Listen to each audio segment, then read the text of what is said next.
Hello everyone, welcome to the KC Cup prep video. Now, for all of you who have never entered a Stage 2 or are leery about entering Stage 2, maybe this is your first time hitting max and you're a bit leery. Maybe it's a little bit overwhelming. Maybe you don't know what to expect. What should I plan for? Well, I'm here to teach you that. I've been playing Stage 2 all the way since 2016. Alright, I've been playing since game release. I've had to have my count resetted because I lost my initial count, but that's not the point. I've been playing all the way since 2016. So I'm here to teach you about what to expect in the KC Cup. Alright, Stage 2. What should you expect? And with that being said, we'll get in and I'll show you. This is not what I want to look at. Alright. So, Stage 2 is a grind. It's a grind. So, you know, most people, I will tell you this. As easy as it sometimes may be to climb, sometimes it's going to be hardest. You're going to fall hard too. You're going to have 5-6 game losing streaks because you just get unlucky or you face bad matchups. Alright? The KC Cup is all about 2-3 things. Consistency, well actually more like 4 or 5 things. Consistency, matchups, turn scamming, grinding, and sleep. Alright? Now, there are people, let's get into the 5 things, alright, that I brought up. Consistency. Your deck needs to be consistent. You can't go into KC Cup running inconsistent decks because it's not going to work out for you, okay? Trust me, been there, done that. You need to be able to play something that you know is going to work and work well, alright? So, you have to make sure, let's take a deck, for example. Let's say you're playing Thunder Dragons, right? Or Element Saber Invoke. Element Saber Invoke is a little bit more clear to people. If you're playing Element Saber Invoke, you have to make sure that you say, well, do I have enough back row? Can I answer X, Y, and Z decks, right? Can I answer these decks? Do I have enough back row? Will I be able to draw consistently? Will I be able to see Milieu consistently? Alistair consistently? Will I be able to open up Cosmic Cyclone consistently? Alright? Or am I going to be set up to draw bad hands? So, an ideal hand you want for invokes, right? You may want a Milieu, a Palace, and 2 back row opening up, right? Maybe that of a Cosmic Cyclone or a Fiendish Chain. So that way you could deal with your opponent's cards, right? So, that may be something you want to look into. How consistently am I going to open that up? You don't have to do extreme mathematics and figure out percentages and decimal points. Just get an overall view. Do you think your deck's consistent? Do you think you'll see a lot of good back row? And do you think that your deck will have a ton of bricks in it? And what I mean by bricks, if you don't know and you're new to the game, is do you have cards that will be dead in your hand, not being able to be played as often, that are situational? Like, for example, you have a card like Thunder Dragon Duo. You don't want to play 3 of it because if you play 3 Thunder Dragon Duo, you may not be able to summon it all the time. And in your opening hand, which Duel Links is very much defined by its opening hand. So if you play multiple cards that you don't want in your opening hand, then it's going to brick up and you're not going to have plays with it. So that's what I mean by bricking. Alright.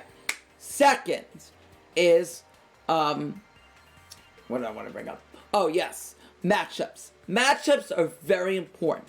When you build your deck, you have to be able to have a good view of the meta. Alright? Everybody should know, at least by the time a Stage 2 comes up, what the meta is. Alright? So, in this case, the meta is Dark Lords, Shiranui, Dark Magician, Element Saber Invoke, Ritual Beast, etc.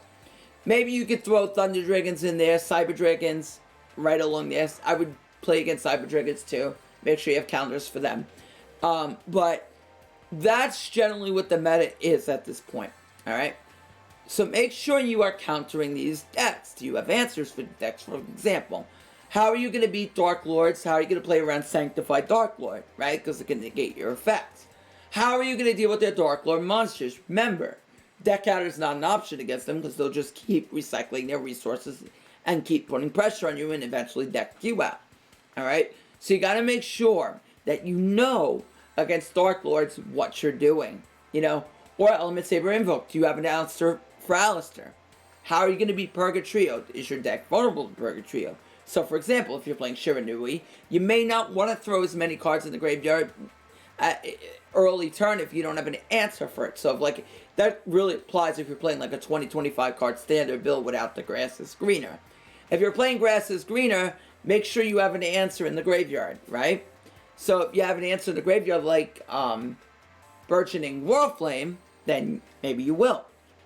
You know, because then you can bash Spirit Master, pop there, Purgatrio. So it's something you want to keep in account. And make sure, if you're running a limited pool of tuners, like you're running maybe 3 or 4 tuners in that deck, that they're not constantly bashing your tuners without a way for you to recover them. So be very careful with that, because Invocation can bash their monsters, your monsters, excuse me, as fusion material for like a Purgatrio. So, one thing to counter invokes, how would you counter a deck like that? Well, Fiendish Chain is a way, right? You can negate Alistair. Be careful, because they can flip it down with Malayu. Divine Wrath to negate Alistair. Artifact Lancia, one of my favorite counters, because the best way to beat them is to send their own invocation to the grave, so that way they can't get it back. So that's really, really good. And you really knew the deck, as you will see in my Thunder Dragon video if you watch it, on how we neuter Invocation in the last replay. So, those are the ways you want to play around invokes. Also, if you don't have any of the expensive cards, Enemy Control works too. For every free card for your free-to-play players, they summon Alistair, activate Invocation. You activate Enemy Control, tribute your monster, take their Alistair. Now they can't fusion summon. That really hurts them. So that's a good way to play around Alistair as well. So that's a way that you want to think about. Black Wings. Black Wings can be countered by Floodgate and, you know, cards that would hurt them on summon. Why does Floodgate counter them? Well, when you Floodgate them, Whirlwind can't register the monster's attack, so you can't search. So, Floodgate, Canadia, Treacherous Trap Hole, all good counters against Blackwing. Alright, even Fiendish Chain's a good counter, because you can negate their Rhykeria and then they can't destroy any of your cards. So that's a good counter on them as well. Also, that monster cannot attack. Alright? So, what else do we want to talk about? Alright? Matchups also come down to, you know, every deck out there has bad matchups. Alright? There's not one deck in this game that doesn't have a deck without an unfavorable matchup. Take, for example, alright, well, Tier 1 decks will have less bad matchups, but there are decks out there that every deck has a bad matchup. So take, for example, Shiranui. They have a bad matchup against Dark Magician, right? If they get the Kaiku on the field, well, it's not really a bad matchup, more 50-50. It's 50-50. But if they keep consistently getting Kaiku on the field and you don't have an out, then you're going to be in trouble. Take a deck like Element Saber Invoke. They have a bad matchup against Dark Magician, right? The most skilled players will be able to make the best out of this matchup, making sure they run La Puglia to counter that matchup, right? So that would be a way to beat that. But sometimes you're just going to lose because, you know, you went second against Dark Magician and they have full board setup and you lose to a God Hand. You can't get upset by that because those things just happen, alright? It's the nature of the game, alright? Sometimes you may not do as well in the KC Cup because you just keep getting matched up against a certain deck. And it happens. Alright? It's the randomness of the KC Cup. So, these things do happen. Don't get too upset about it. Just make sure you can counter the meta the best way you can. Alright? And have a consistent deck. And just make sure you're well equipped to counter whatever the meta is. So that's it in matchups. The next thing is turn scamming. As I just brought up with Dark Magician. You can lose to getting turn scammed. Going second against Dark Magician is not fun for a lot of decks. Alright? Because if they open up Rod, Navigation, Circle, and Treacherous, you're probably losing that game unless they just don't know how to play their deck or you have a supremely good hand to counter them with. All right, so you know, that's the, just the mainstay of getting turn scammed. It happened. Like, I'll tell you a story. When I played April 20, what was it? The Six Samurai Cup. I think it was the 2018 April Cup. And I lost to, no, it was 2019, April 2019. And I lost to so badly, hit a bad, like, 10-game loss streak because I was playing Hazy Flames to counter them. And then I kept going first against Six Samurai. So going first is not really a great thing with Hazy Flames. You want to go second in that deck. So you could use beatdown and swing over. Kept going first, and we kept taking L's because of it. So, it's just things that happen. Occasionally somebody may do really bad in a KC Cup because they fall apart, and it just destroys you mentally. To come back, it feels overwhelming. So, you just gotta be cautious. Don't try to don't try to get too depressed over it. Know what you are as your strength of a player. I'm telling you, the KC Cup second stage isn't for some. And when you fall down a certain amount, it could get so morally destroying. It could destroy you morally to a point where you may not want to climb back. But, it is your choice whether you want to or not. But just know, the KC Cup doesn't fully define you as the player. Alright? Be caution to the wind of that. Alright? Take caution to the wind of that. Everyone gets turn scammed. It happens. Alright? We just keep going second against decks like Dark Magician. And you can't lose. You can't win because you do. So, just keep that in mind. Also, try to make sure your deck has an answer to going second against Dark Magician. Alright. The fourth thing I want to talk about is sleep. Sleep is essential, alright? 90% of you, I'm sure, are playing this to play against strong players and not intending to go to Japan or, well, in this case, Minneapolis. At least in this cup, because you have to get first overall to get your invite, alright? So most of the time, people are not playing to do that. They want to get top 500 or top 100 to at least ensure that, they get recognized in the community, get a title to show that off that they did well. It's a moral booster, essentially.